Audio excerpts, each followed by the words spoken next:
right here in front of me, I got myself a slipper that Dave brought by, and he's got a sandalwood planted in it. It's not exactly a sandal; we'll call it a slipper wood. But Dave, you want to tell me something about what you're doing here, because I think that's pretty interesting. Well, the place that I moved into had a large amount of garbage left behind under the cabin, and I've filled a big box with all the shoes and slippers and sandals that I found under there, and I thought, well, I need to do something with them. Well, this was it. And one of the things that I've started doing is wrapping everything that I'm planting, that except for cacti, with the fiber that you get from around coconut palm frond, and it wicks moisture and it insulates. So in this instance, or in a 1 gallon or any size pot, I line the inside of the pot and the bottom.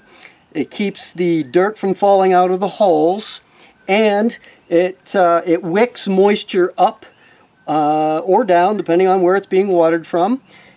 And it insulates the roots of the plant from the sun baking the black pot, so that the roots don't get cooked. When David first showed me this shoe over here, see, right like that, first thing I thought of is, here I've got a pawpaw seedling. Actually, this is Annona Asimina triloba, the pawpaw fruit, growing in a 1 gallon container.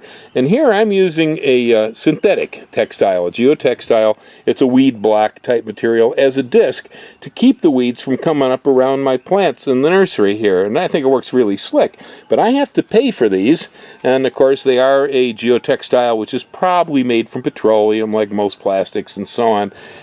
Where this stuff here, that's totally organic, and we all know about cocoa fiber mats at your door. I mean, those things, you clean your shoes off on them for what, 15, 20 years usually. Yeah, they last a long time. A long time before you throw them out, and so this stuff has got to hold up good. And so I'm totally excited about the idea you came up with an organic substitute for this here weed block. Maybe not quite as convenient, since I buy these in a stack, you know, but right. Pretty cool, man. But these are easily cut with a razor knife to size, and the roots take to it naturally, and the water, I find, penetrates it a lot easier than the discs. Yep. After a while, the discs pores seem to get clogged. Yeah. This, no such problem. Of course, you know, you're down there in Kalapana, and so you guys, maybe you get 50 inches of rain a year. Up here in Mountain View, we're probably getting 150 inches of rain a year. I'm not worrying too much about the lack of porosity on the discs. No.